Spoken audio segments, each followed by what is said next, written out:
আপনার সন্তানকে ভালো মানুষ হিসাবে গড়ে তোলবার টার্গেট করতে হবে। সে স্কুলে পড়ুক কিংবা মাদ্রাসায় পড়ুক, আপনার টার্গেট হতে হবে, লক্ষ্য হতে হবে যে আমার সন্তানকে আমি মানুষের মতো মানুষ হিসাবে গড়ে তুলব। সে সৎ মানুষ হবে, আর কিছু হোক বা না হোক।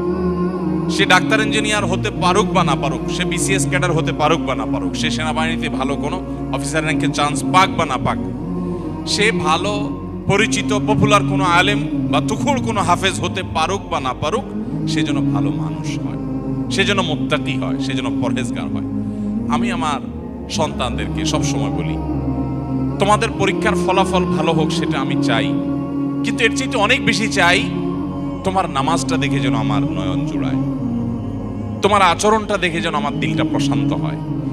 এটুকু যদি তুমি আমাকে দিতে পারো, তোমার ফলাফল যদি খারাপও হয়, আমার কোনো টেনশন নেই, কোনো দুঃখ নেই, তার জন্য আমার কোনো আফসোস নাই, তোমাকে আমি কিচ্ছু বলবো না। সময় তো উপস্থিতি, বেশিরভাগ বাবা মা তারা চান তাদের সন্তান যেন দুধে ভাতে থাকুক। এটা কথায় আছে না, আমার সন্তান যেন থাকে দুধে ভাতে। আপনার সন্তান দুধে ভাতে থাকুক, ভালো উপার্জন করুক, তার ভালো ক্যারিয়ার করুক, এটা আপনি চান, এটা চাওয়াটা দোষের না। কিন্তু এর চাইতে বড় চাওয়া উচিত আমার সন্তানটা যেন সৎ হয়, ভালো মানুষ হয়।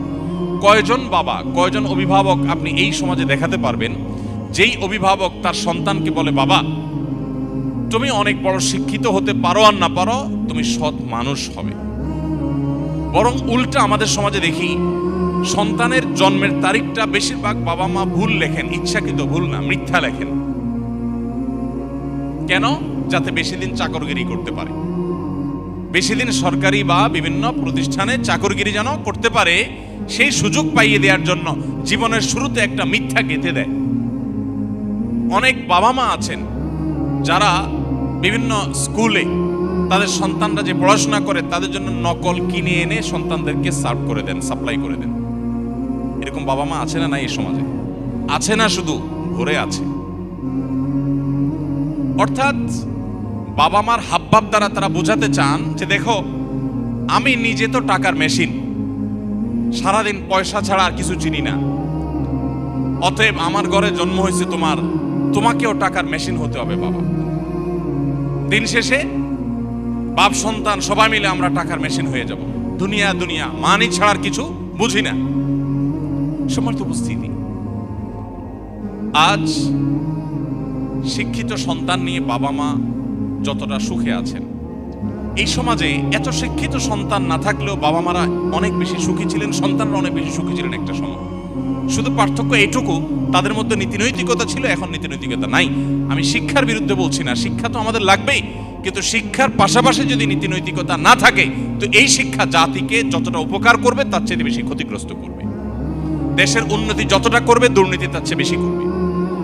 অতএব একজন আদর্শ অভিভাবক হিসাবে আপনার সন্তানকে যদি আপনি মানুষের মতো মানুষ হিসেবে গড়ে তুলতে চান, আপনার টার্গেট হতে হবে আমার সন্তান দুধে ভাতে থাকুক আর না থাকুক, আমার সন্তান থাকবে সত্যের সাথে, আমার সন্তান থাকবে ন্যায়ের সাথে, আমার সন্তান থাকবে নিষ্ঠার সাথে। আপনার সন্তানকে বলতে হবে, বাবা আশপাশে মানুষের গাড়ি বাড়ি, তাদের সম্পদ, এগুলোর চমক তোমাকে যেন বিভ্রান্ত না করে। তোমার বাবা হিসাবে আমি অসৎ উপার্জন করি নাই, তুমি অসৎ উপার্জন করবে না। এদেশে কিছু আদর্শবান মানুষের বড় বেশি প্রয়োজন। বড় দুর্ভিক্ষ চলছে, প্রতিটা টেবিলে, প্রতিটা অফিসে, প্রতিটা প্রতিষ্ঠানে দুর্নীতিবাজদের এমন মহড়া, এমন মহোৎসব আজ সর্বদা চতুর্দিকে এমন ভাবে প্রতিষ্ঠিত হয়েছে যে গোটা জাতি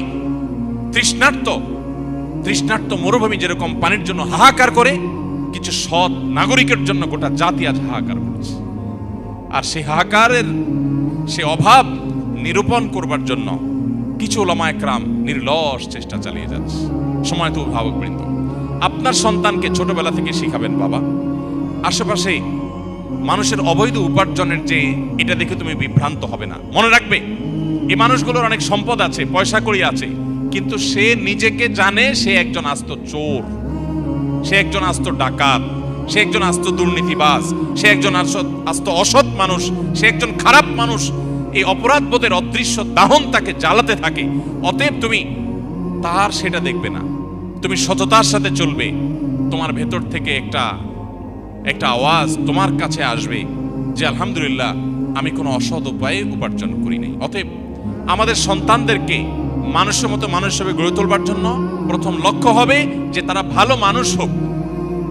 আপনার সন্তান পরীক্ষার হলে যাচ্ছে, কয়জন বাবা মা আছেন যে এই কথা বলতে পারেন যে আমার সন্তানকে বলেছি যে বাবা পরীক্ষার হলে গিয়ে কোনো নকল করবে না, অবৈধ উপায়ে তুমি কোনো কিছু আনসার করার চেষ্টা করবে না, খাতায় কিছু লেখার চেষ্টা করবে না, কারোর কাছ থেকে দেখে দেখে লেখার চেষ্টা করবে না, তুমি যা জানো তা লিখবে, তুমি ফলাফল যাই পাও আমরা অ্যাপ্রিসিয়েট করব। কোথায় সে বাবা মা আজ? বরং উল্টা বাবা মা সন্তানকে খোঁচা মেরে চাপ দিয়ে সন্তানকে ডিপ্রেসড করার হাজার নজির আমাদের সামনে আছে যে কেন তুমি পারো নাই, পাশে বাসার ছেলেটা এত ভালো রেজাল্ট করলো আমি মুখ দেখাতে পারি না, তুমি কেন পারো নাই।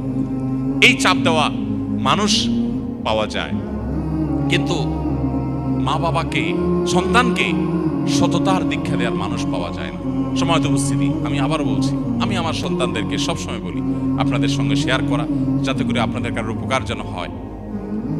আমি সবসময় তাদেরকে বলি দেখো পরীক্ষা ভালো ফলাফল করতে পারো কি না পারো, তুমি ভালো মানুষ হওয়ার চেষ্টা করো, তোমার অ্যাটিটিউড থেকে আমি সেটা দেখবো, তাতেই আমি হ্যাপি। আলহামদুলিল্লাহ আল্লাহ তাআলা আমাদের সন্তানদেরকে ভালো মানুষ হিসেবে গড়ে তোলবার জন্য আমাদেরকে যোগ্য অভিভাবক হওয়ার তৌফিক দান করুন। তাহলে প্রথম কাজ হলো টার্গেট ঠিক করতে হবে যে আমার সন্তানকে আমি ভালো মানুষ, নেক, মুত্তাকি, পরহেজগার বানাবো, এরপরে অন্য কিছু হবে বা না হবে সেটা পরের বিষয়।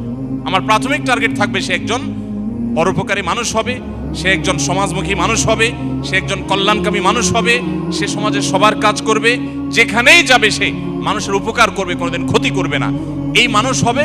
এবার সে ডাক্তার হোক, সে ইঞ্জিনিয়ার হোক, সে বিসিএস ক্যাডার হোক, সে অন্য কিছু হোক, সে মাদ্রাসা পড়ুয়া হোক, এমন কি সে যদি গতানুগতিক শিক্ষা শিক্ষিত নাও হয় তারপর অন্তত এই জাতির কোনো ক্ষতিকর কোনো কিছু তার দ্বারা হবে না ইনশাআল্লাহ তাআলা। নাম্বার 2, অভিভাবক হিসাবে আমাদের চোখের পানিটা অনেক বেশি গুরুত্বপূর্ণ। চোখের পানি মা বাবার সন্তানদের জন্য অনেক গুরুত্বপূর্ণ। কিছু মানুষের দোয়া আল্লাহ তাআলা ফিরিয়ে দেন না, এর ভিতরে মা বাবার দোয়া অনেক গুরুত্বপূর্ণ। এই যুগে খুব অল্প পুঁজি দিয়ে সামান্য সময়ের ব্যবধানে একজন মানুষ কোটি কোটি টাকার মালিক হয়ে গেছেন। এই জিনিসটা যত আশ্চর্যের, যত কঠিন। আল্লাহ তাআলা কাউকে 2-4টি সন্তান দিয়েছেন, এই সন্তানগুলোকে সমাজে প্রচলিত যে আগুনের আঁচ চতুর্দিক থেকে আমরা দেখতে পাচ্ছি সেগুলো থেকে বাঁচিয়ে, সেগুলো থেকে রক্ষা করে, হেফাজত করে মানুষের মতো মানুষ হিসাবে, নিজের কাঙ্ক্ষিত সন্তান হিসাবে গড়ে তোলা, এটা তার চাইতে বেশি কঠিন এবং চ্যালেঞ্জিং। আমাদের সবচাইতে দামি সম্পদ, সবচাইতে দামি অ্যাসেট হলো আমাদের সন্তানগণ। আমরা যে সমস্ত সম্পত্তি গড়ে তুলি, জমি জমা, টাকা পয়সা, সেগুলো সব আমাদের এই সম্পদের জন্য, অর্থাৎ সন্তানদের জন্যই আমরা করি। অতএব তারাই হলো আমাদের সবচেয়ে মূল্যবান সম্পদ।